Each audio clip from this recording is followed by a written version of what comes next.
사랑하는 성도 여러분, 오늘은 교회력으로 마지막 주일입니다.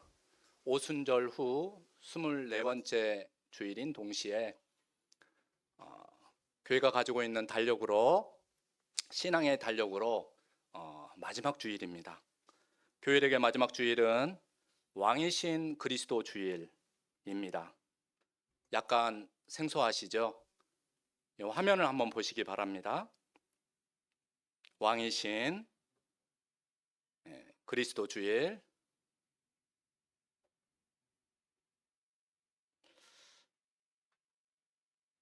다시 화면을 내려주시고요. 교회력은 오시는 주님 예수 그리스도를 기다리는 대림절을 시작으로 하여서 마지막 그분을 왕으로 모시는 고백으로 마침표를 찍습니다. 결국 오늘 교회력 마지막 주일은 성도의 한 해의 마지막 고백이 무엇이 되어야 하는가를 묻습니다. 그리고 이 교회력은 우리 인생의 마지막 시간에도 동일한 질문을 남길 것입니다. 그리스도를 왕으로 고백하십니까?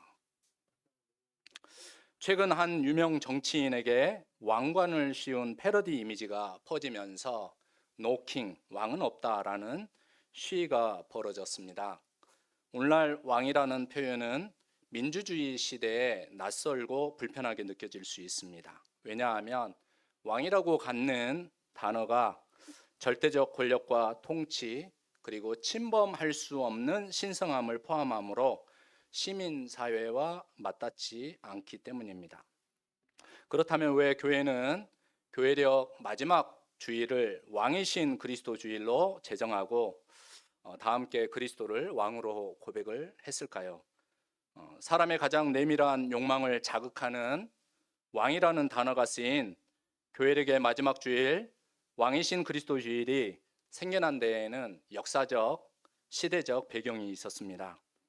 1925년 당시 이탈리아의 국무총리인 무솔리니가 스스로 최고 통치자를 뜻하는 두체라는 칭호를 사용하여 파시즘을 강화하였습니다. 그리고 독일과 전 세계를 전쟁의 어두움과 공포로 몰고 갔던 히틀러의 폭력 앞에서 수많은 교회와 기독교인들이 떨고 있을 때 교회와 기독교인들은 이 땅 위에 참된 통치자는 그들이 아니라 바로 예수 그리스도이시다라는 것을 외쳤고, 믿음으로 살다간 신앙의 선배들을 본받아 그들도 끝까지 믿음을 저버리지 않도록 격려하기 위하여 제정한 것이 바로 왕이신 그리스도 주일입니다. 어둠이 지배하던 시대에 교회는 성도들이 두려움 가운데에서 올바른 믿음을 잃지 않도록 왕이신 그리스도 주일을 제정한 것입니다. 그런 의미에서 왕으로 오신 그리스도 주일에 우리는 우리의 왕이 어떤 분이신지를 시편 46편 1절의 말씀을 통해 들을 수 있어야 합니다. 다 함께 오늘 본문의 말씀 1절 말씀을 다시 읽고 우리의 왕이 누구이신지 함께 되새겨 보고자 합니다. 함께 읽으시겠습니다. 하나님은 우리의 피난처시요 힘이시니 환난 중에 만날 큰 도움이시라. 왕으로 오신 그리스도 주일 제정 배경과 마찬가지로 우리가 읽은 시편 46편 역시 시대적이고 역사적 배경이 있었습니다. 당시 아수르 왕이었던 사네립의 침공을 받은 유대 사회에는 엄청난 공포가 있었습니다.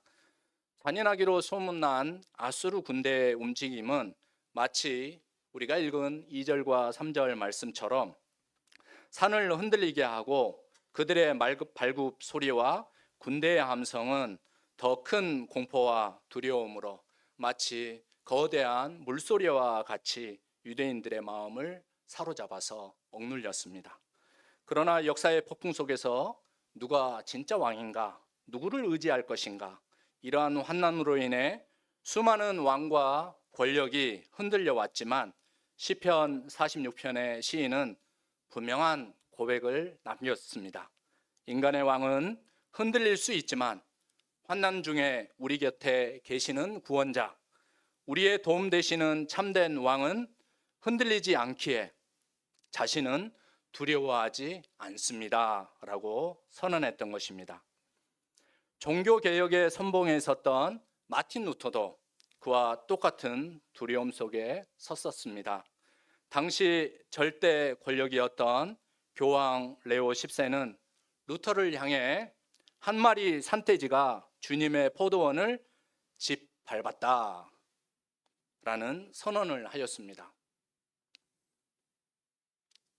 교황 레오 10세에게 루터는 한 마리의 산돼지와 같이 통제되지 않은 그러한 사람이었던 것입니다. 그리고 신성 로마 제국의 황제 카를 5세는 루터를 보름스 제국 의회로 소환하여서 그의 신앙을 철회하라고 강요했습니다. 하지만 루터는 교황의 칙령을 불태우고 보름스 국회에서 나의 양심은 하나님의 말씀에 의해 사로잡힌 바 되었습니다. 하나님이여 내가 여기 섰나이다. 나를 도우시옵소서. 아멘. 이라고 대답하며 저 루비콘 강을 건넜던 카이사르 군대처럼 교회와 국가 모두의 적이 되고 말았습니다. 하지만 거대한 먹구름과 같은 두려움과 위협 가운데에서 마틴 루터는 오늘 본문 시편 46편의 말씀 속 믿음을 토대로 하나님을 의지하며 내주는 강한 성이요라고 찬송을 지어 오직 자신의 구원이 하나님께만 있음을 고백하며 그의 믿음을 지키고 두려움을 이겨갔습니다. 두려움 속에서도 하나님을 왕으로 모신 자만이 그 믿음을 끝까지 붙잡을 수 있었던 그 모습을 마틴 루터는 우리에게 보여주었던 것입니다. 고난과 어려움이 없는 사람은 없습니다. 그리고 그 속에서 일어나는 두려움은 결코 사람을 가리지 않습니다. 그럼에도 오늘 우리 삶의 작은 전쟁터에서도 그 믿음을 지키는 이들이 있습니다. 지난 추수감사주일 우리 교회에 오셨던 황수진 목사님만 해도 큰 두려움 속에서 믿음을 지키기 위해 얼마나 애쓰며 살아왔는지 들을 수가 있었습니다. 저는 한 주간 황 목사님이 쓰신 책 피투성이라도 살아있으라 날마다 힘든 당신께 라는 책을 읽으면서 화면에 한번 책을 띄워주시겠어요? 그 두려움과 아픔의 크기를 가늠할 수가 없어서 더욱 마음이 힘들었습니다. 황 목사님은 그 책에서 그리고 지난주에 그런 이야기를 하셨죠. 태어날 때부터 시신경이 없었다고요. 그런데 두 돌이 지나면서 왼쪽 눈에 시신경이 자라나 약 0.1 정도 되는 약시 수준으로 회복이 되었다라고 합니다. 그리고 그 고난의 과정이 황 목사님의 가족을 그리스도 신앙으로 인도하는 씨앗이 되었다라고 저 책에서 고백을 하고 있더라고요.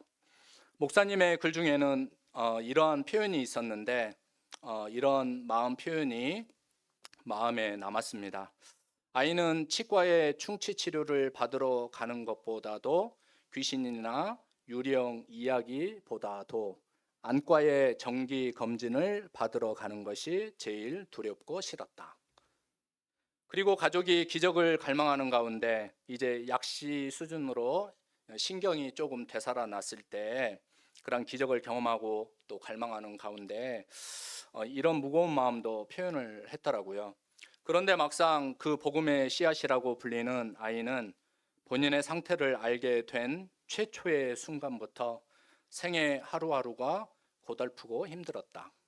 가족들은 내가 열심히 기도하지 않기 때문에 시력의 회복이 더딘 것이라며 아이의 기도 부족과 열심 부족을 나무랐고 유명하다는 각종 성령 은사자들의 안수 집회에도 끊임없이 데리고 다니며 기적을 갈구하였으나 두 돌 때 그 기적 이후 별다른 변화는 일어나지 않았기 때문이었다. 어린 소녀가 느꼈을 두려움과 아픔의 무게가 말로 표현할 수 없을 만큼 얼마나 엄청났을까 싶었습니다. 하지만 어린 소녀의 질문은 나는 하나님을 바라는가? 하나님께서 내 소원을 이루어 주시는 것을 더 바라는가? 라는 그러한 질문으로 성장을 하였다라고 했습니다. 자기 삶이 전쟁터와 같고 공동 묘지와 같을지라도 어린 소녀는 어두움과 아픔 곁에서 함께 하시는 주님을 향하여 지금 여기에 미완의 에베네서를 새기어 봅니다 라고 고백한 말이 마음에 깊이 남았습니다. 지금 여기에 미완의 에베네서를 새기어 봅니다. 황 목사님의 고백은 그분이 겪은 두려움과 절망의 깊이가 아니라 그 두려움과 절망 속에서도 주님은 내 피난처요, 나의 힘이요, 나의 도움이라고 했던 시편 46편 1절의 믿음과 정확히 맞닿아 있었습니다. 고난과 눈물의 깊이가 어떠하든 왕이신 우리 주님은 우리 곁에서 떠나지 않는 분이심을 들을 수가 있었습니다. 성도 여러분, 여러분에게도 어찌 땅이 흔들리고 산이 무너져 바닷속으로 빠져드는 것처럼 어마무시한 일들이 없었겠습니까? 그때 여러분은 딛고 서 있는 땅이 사라져서 밑도 끝도 없이 떨어지는 두려움을 느꼈을 것입니다. 하지만 오늘 말씀이 여러분 곁에 기억되고 새겨져 여러분의 마음을 지키시는 하나님의 말씀이 되시기를 바랍니다. 그래서 이 세상에서 땅이 흔들리고 산이 무너져 바닷속으로 빠져들고 물이 굉음을 내며 거품을 내뿜고 산들이 노한 것처럼 뒤흔들려 우리를 두려움과 어둠 가운데 사로잡을지라도 오직 우리의 구원은 우리의 왕이신 주님께만 있음을 여러분 고백하시기를 바랍니다. 우리가 받은 본문이 고백하는 우리 곁에 계셔서 우리의 구원자 되시는 왕이 어떤 분이신지를 우리가 지난 주간 성서 전과 받은 본문의 말씀의 일부인 골로새서 말씀은 더욱 분명하게 우리에게 알려주고 있습니다. 다 함께 골로새서 1장 13절에서 14절 말씀을 함께 읽어보시도록 하겠습니다. 그가 우리를 흑암의 권세에서 건져내사 그의 사랑의 아들의 나라로 옮기셨으니 그 아들 안에서 우리가 속량 곧 죄사함을 얻었도다. 첫째, 왕이신 그리스도는 우리를 건져내셨습니다. 우리는 죄책감과 죄의 형벌로부터 스스로를 구원할 수가 없습니다. 죄로 인한 인간의 삶은 하나님과 떨어진 채 심판의 칼이 머리 위에 걸려 있는 위험한 상태라고 하겠습니다.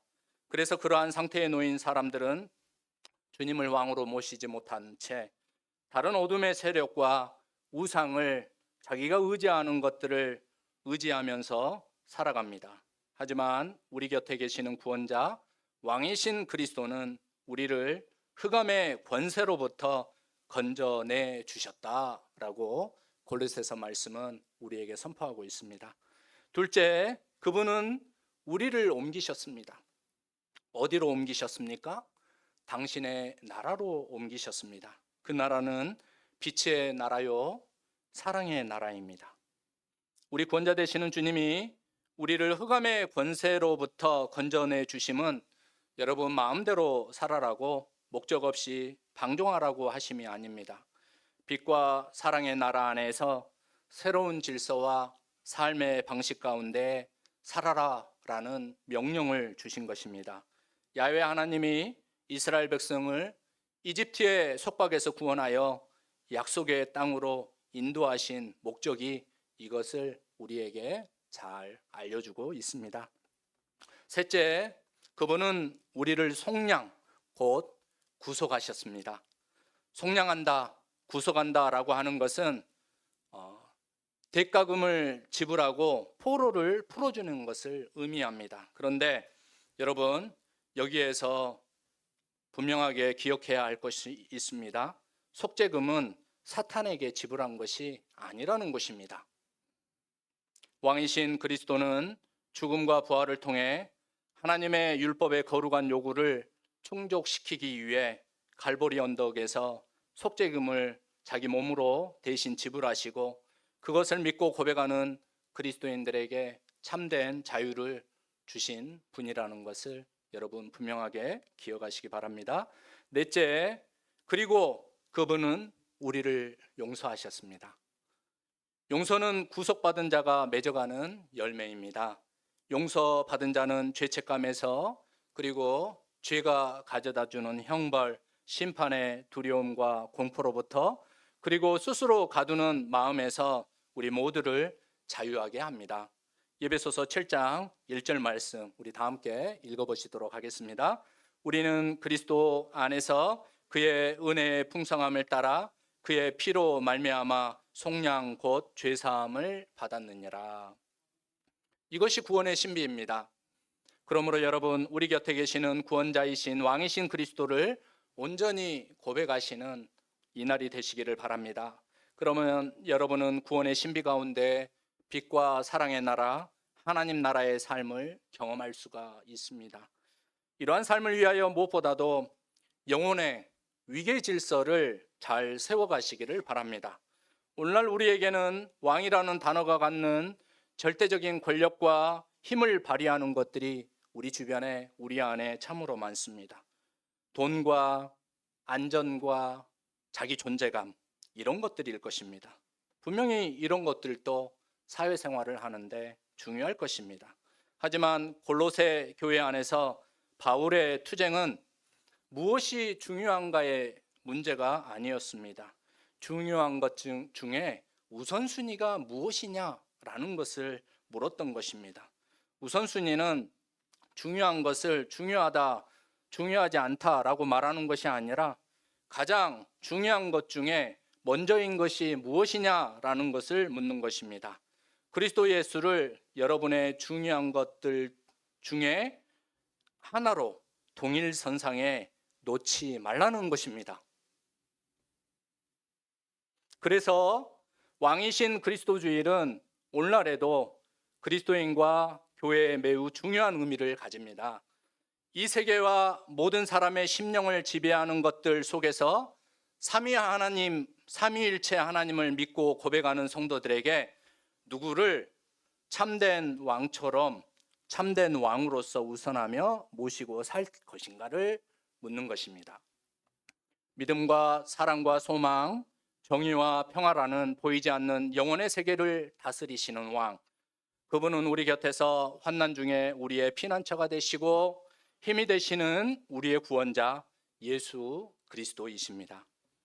교회력의 마지막 주일의 왕이신 그리스도 주일을 기념하는 것은 우리 인생의 마지막 장에서도 우리 인생의 왕은 오직 그리스도시라는 것을 고백하도록 우리 모두에게 기회를 주고 있습니다. 여러분, 모세의 후계자 여호수아는 그 인생의 마지막에 이런 고백을 하였습니다. 여호수아 24장 20절 말씀을 함께 읽어보시겠습니다. 만일 여호와를 섬기는 것이 너희에게 좋지 않게 보이거든 너희 조상들이 강 저쪽에서 섬기던 신들이든지 또는 너희가 거주하는 땅에 있는 아모리 족속의 신들이든지 너희가 섬길 자를 오늘 택하라. 오직 나와 내 집은 여호와를 섬기겠노라 하니. 오늘 교회력의 마지막 주일에 우리는 인생의 마지막에서도 동일한 고백을 할 수 있을까요? 오직 나와 내 집은 여호와를 섬기겠노라. 성도 여러분, 왕이신 그리스도께서 여러분을 초대하시고 또 여러분 그 초대 가운데 여러분들께서는 왕이신 그리스도께 여러분의 인생을 맡기시기 바랍니다. 그리고 오고 계시는 주님을 여러분 마음에 온전히 왕으로 모셔드리는 기다림의 시간을 가지시기를 바랍니다. 그러면 우리 곁에 계시는 구원자이신 왕이신 그리스도 우리 주님께서 시편 46편 11절 말씀, 만군의 여호와께서 우리와 함께 하시니 야곱의 하나님은 우리의 피난처시로다 라는 고백처럼 여러분을 홀로 두지 아니하시고 온 삶 가운데 여러분의 영혼을 지키시고 위로하시고 하나님 나라 안에 살아갈 수 있는 그런 힘과 용기와 도움이 되실 것입니다. 주님을 맞이해 드리시는, 왕으로 맞이해 드리시는 오늘 거룩한 주일 되시기를 주님의 이름으로 축복합니다.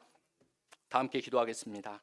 주님, 세상의 왕들은 흔들리고 모든 권력은 사라지지만 우리의 참된 왕이신 예수 그리스도는 영원히 변하지 않음을 고백합니다. 환난 중에도 피난처가 되시고 두려움 중에도 힘이 되시며 흑암의 권세에서 우리를 건져내신 주님을 찬양합니다. 우리의 삶이 때로는 흔들리고 무너지는 것 같을지라도 주님이 함께 하심을 기억하게 하시고 누구보다 먼저 무엇보다 위에 계신 왕이신 주님을 우리 삶의 중심에 모시게 하옵소서. 우리의 구원자 되시는 예수 그리스도의 이름으로 기도드립니다. 아멘. 다 함께 찬송가 80